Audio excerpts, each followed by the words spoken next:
So, there's messaging, and I was homeschooling my daughter, or I did homeschool her and her older brother. So there is just this, not always overt and said out loud, but there's messaging that you do the right things and your kids will turn out okay. You do ABC and you will see XYZ. And the reality is we can do ABC and we don't know the outcome. And so, there's this messaging that if your kids turn out bad, well, then you must have done something wrong as a mom. And then I believe that about myself because I had grown up always trying to do the right thing, be the good girl, be on the straight and narrow myself. And so, of course, why can't my kids just do the right thing and be on the straight and narrow like I was?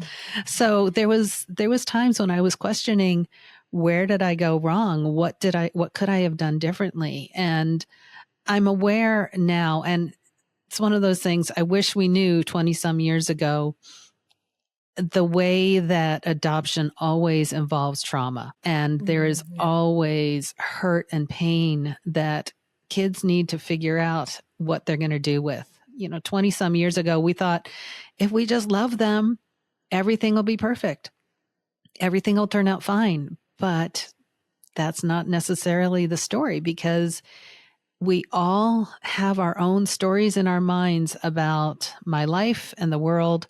And so how she chose to see her story set her on the path she was on. And it was nothing that I ever did or didn't do. It was all about how she saw her story and how she interpreted being adopted. And so that was just a long process. So I had to come to the realization that it wasn't anything I did or didn't do. I maybe could have done some things differently. Obviously, nobody's perfect, and I was not a perfect mom, and I was dealing with my own stuff as they were growing up. But ultimately, it wasn't about me being a bad mom. And that's a story I hear so many women say, oh, I must be a bad mom if such and such is happening. No, you're not a bad mom. You're not a bad mom. That's not the truth. If you are showing up for your kids, if you are giving them food, if you are caring for their emotional needs, you are not a bad mom. You are a good mom. Yeah, moms need to hear that. I think we're too hard on ourselves sometimes. We have these unrealistic expectations and super high standards, and then when things don't go our way, like we're our own worst critics. So I think moms listening do need to hear that. Show yourself some grace. You don't have to be perfect. That's right. You don't have to be perfect. God can be perfect, and you don't have to be in control.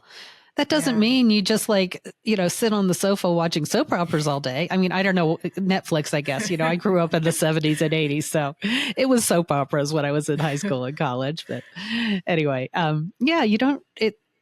it's not like you do nothing, but we show up the best that we can.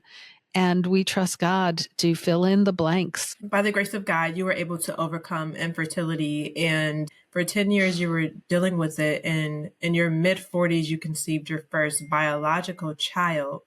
What was that journey like for you? And how did dealing with infertility kind of affect and impact your faith in God?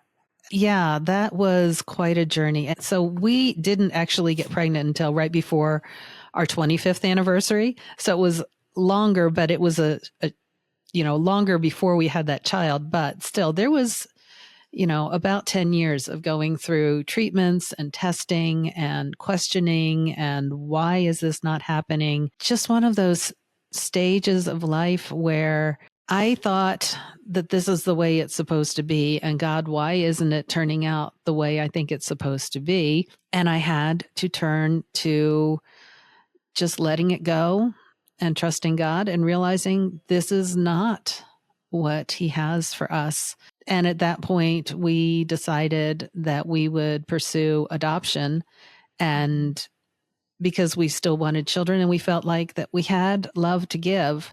So let's bring some children into our home and give kids who don't have a home that they can grow up in and be loved.